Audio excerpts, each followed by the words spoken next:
Hello and welcome to this portion of the SEBB Benefit Administrator Training provided by the Outreach and Training team. This section will focus on eligibility after the first annual open enrollment period.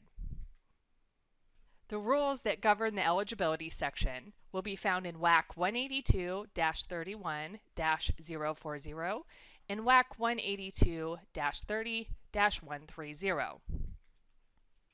What is a school year? It is defined by September 1st through August 31st. What is a plan year? January 1st through December 31st. Just a reminder, coinsurance deductibles, those will start over every year, January 1. What is a week? We define this as Sunday through Saturday. You'll see why here in a minute on one of the eligibility scenarios. School employees may be eligible for SEBB benefits if they work for a SEBB organization, which again is a Washington State School District, charter school, and the union represented employees of an Educational Service District, ESD. SEBB organizations will determine eligibility for SEBB benefits at the start of every school year, which is September 1st. When we do our determinations of eligibility for school employees, we're going to ask ourselves a question. Is the school employee anticipated to work at least 630 hours in the school year? If yes, we call that SEBB benefits eligible. Keep in mind, we are not including holidays in that determination. If we said no to our initial question, then we can look at a few different scenarios on how they may become eligible. What about that school employee who's hired later in the school year and there's just no way they can work 630 hours because of the time of year they're hired? We call this hired mid-year. They're not anticipated to be able to work 630 hours in the school year, but they are anticipated to work 630 hours in the next school year.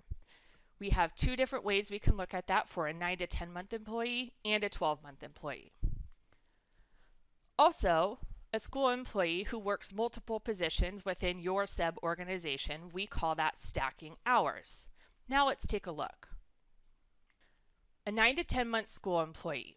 They're not anticipated to work 630 hours in the school year because of the time of year they're hired, but they are anticipated to work 630 hours in the next school year. That school employee needs to be anticipated to be compensated for at least 17.5 hours a week in 6 of the last 8 weeks from the week that contains the last day of school. Keep in mind, in this scenario, we are including holidays. So let's take a look at that. We have an employee who starts work on February 10th. The last day of school is June 17th. We're going to count backwards 8 weeks to the week of April 20th. The employee must be anticipated to be compensated 17.5 hours for 6 of these 8 weeks. If so, they are eligible for SEBB benefits. Alright, so when we're looking at a 12-month school employee, the only difference is that they must be anticipated to be compensated for at least 17.5 hours a week for 6 of the last 8 weeks from the week that contains August 31st, which is the last day of the school year. Let's take a look at an example. Employee's first day of work is March 1st. Last day of the school year is August 31st. We're going to count backwards 8 weeks to the week of July 6th. If that employee is anticipated to be compensated 17.5 hours a week for 6 of these 8 weeks, they are eligible for SEBB benefits. So employees may stack hours by working multiple positions within one SEBB organization. They cannot stack hours from different school districts, ESDs, or charter schools. Let's take a look. We have an employee who is a bus driver for 200 hours at the Kent School District. They do 300 hours as a paraeducator and 200 hours as a tennis coach. That's 700 hours for the school year. Are they eligible? Yes, they are. Now let's take a look at a paraeducator. They're working 200 hours in the Cheney School District, 300 hours for ESD 101, and 50 hours for the Spokane Charter School. That's 550 hours for the school year. Are they eligible? No, and they're not eligible for two different reasons. They're not meeting that 630-hour threshold, and it's 3 different SEB organizations. Let's take a look at one more. Again, we have a paraeducator who's working 200 hours at Tumwater School District, 300 hours at the Olympia School District, and 150 hours at Lakewood School District. That's 650 hours in the school year. Is this person eligible? No, they are not. That's 3 different SEB organizations.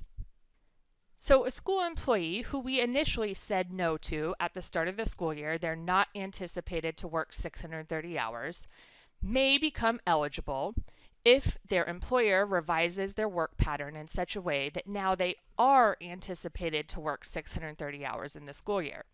They will become eligible when that revision is made. So they're not anticipated 630 hours at the start of the school year. Their work pattern is revised by the SEB organization. Now they are anticipated to work 630 hours in this school year. They're eligible the date of that revision was made.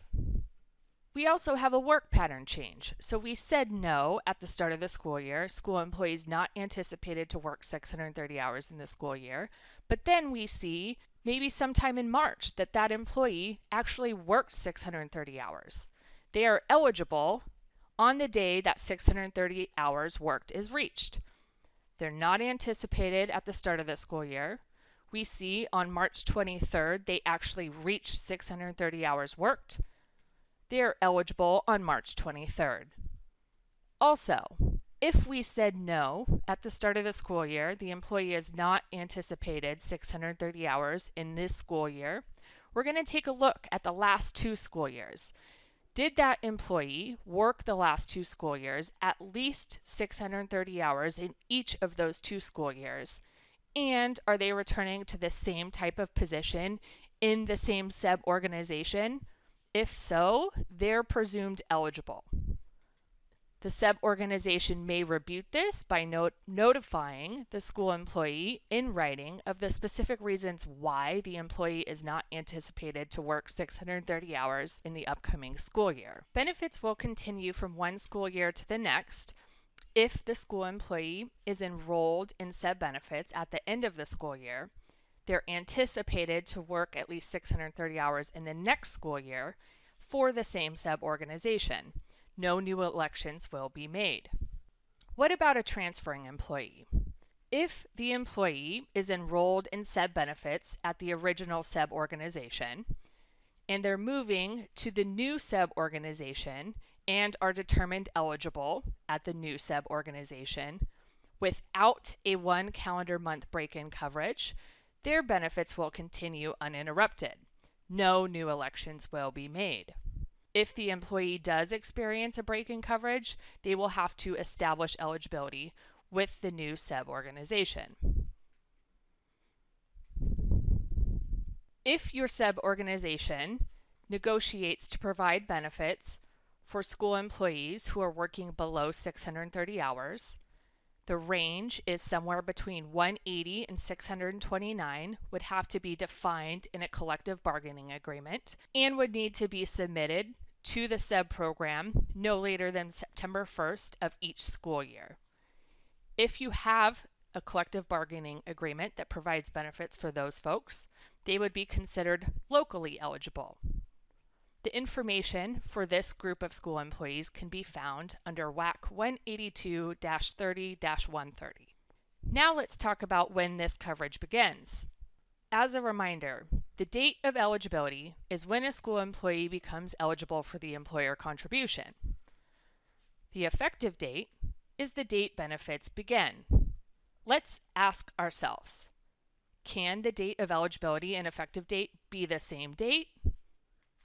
Can they be different dates? Let's take a look. So for a newly eligible school employee who is anticipated to work 630 hours in the school year, if their first day of work is between September 1st and the first day of school, their date of eligibility is the first day of work, and coverage is also effective on the first day of work. Let's take a look. Our first day of school is September 8th. Our employee starts work on September 2nd. That's their eligibility date. Their effective date is also September 2nd.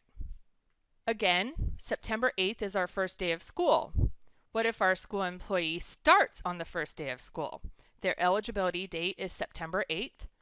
Their benefits will begin September 8th.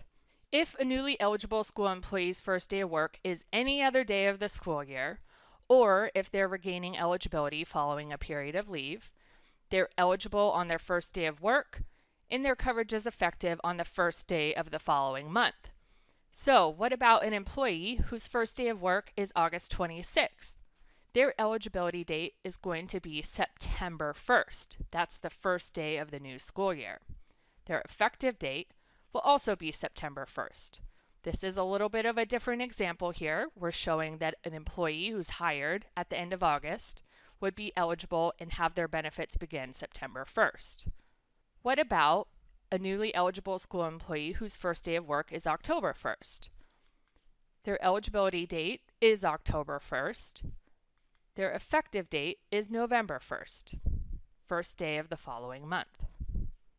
Now let's do a knowledge check and look at some of these scenarios.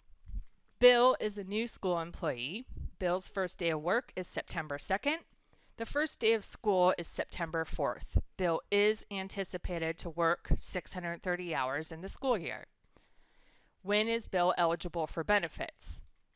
September 2nd. What is Bill's effective date? Also September 2nd. Tim is a new school employee. Tim's first day of work is September 12th. Tim is anticipated to work over 630 hours in the school year. The first day of school is September 4th. When is Tim eligible for benefits? Tim is eligible on September 12th, his first day of work. What is Tim's effective date? October 1st. What about if the first day of school for Tim was actually September 16th? His first day of work is September 12th. When is Tim eligible for benefits? September 12th, Tim's first day of work. What is Tim's effective date? September 12th. He falls within that between September 1st and the first day of school, so his benefits are effective on his first day of work. Now we have Susan. Susan is a paraeducator. Susan's first day of work is September 16th. Susan is anticipated to work 500 hours in the school year. Is Susan eligible for benefits? No. Susan's schedule is revised December 3rd. Now Susan is anticipated to work 650 hours in the school year. Is Susan eligible for benefits now? Yes, she is. What is the date of eligibility? December 3rd, the date the revision was made. What is Susan's effective date? January 1, first of the following month. And what eligibility scenario is being applied? Revision of anticipated work pattern. David is anticipated to work 500 hours in the school year. On April 16th, David reaches 630 hours worked. Is David eligible for benefits? Yes, David is. What eligibility scenario is being applied? Work pattern change. What is the date of eligibility? April 16th. What is David's effective date? May 1st, first day of the following month. Now we have Karen. Karen's a new school employee. First day of work is August 19th. The first day of school is September 4th. Karen is anticipated to work at least 630 hours in the next school year. When is Karen eligible for benefits? September 1st, first day of the new school year. What is Karen's effective date? Also September 1st. Ashley is a bus driver and is scheduled to work 300 hours in the school year. Is Ashley eligible for benefits? No. Ashley accepts a second position in the same SEBB organization on October 15th. Ashley is anticipated to work an additional 350 hours for the school year. Is Ashley eligible for benefits now? Yes. What eligibility scenario is being applied? Stacking hours. What is Ashley's date of eligibility?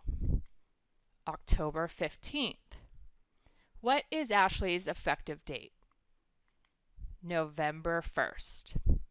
So we have Amy. Amy is a 10-month school employee. Amy's first day of work is April 1st.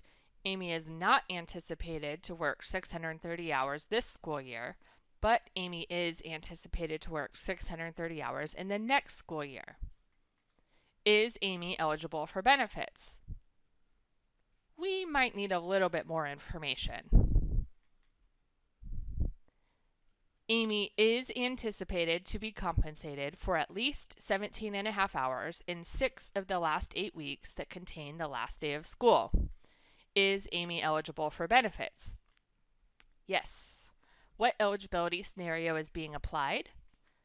Hired mid-year as a 9 to 10 month employee. What is the date of eligibility? April 1st. What is the effective date? May 1st. Amy's benefits will begin May 1st. Now we have Brian. Brian's a 12-month school employee. Brian's first day of work is March 15th. Brian is not anticipated to work 630 hours in this school year, but he is anticipated to work 630 hours in the next school year. Is Brian eligible for benefits? Again, I think we need a little bit more information. Brian is anticipated to be compensated for at least 17 and a half hours in 6 of the last 8 weeks of the school year. Is Brian eligible for benefits? Yes, he is. What eligibility scenario is being applied? Hired mid-year as a 12-month employee. What is Brian's date of eligibility? March 15th, his first day of work. What is the effective date? April 1st. Brian's benefits would begin April 1st. Thank you for watching this portion of the SEBB Benefit Administrator Training.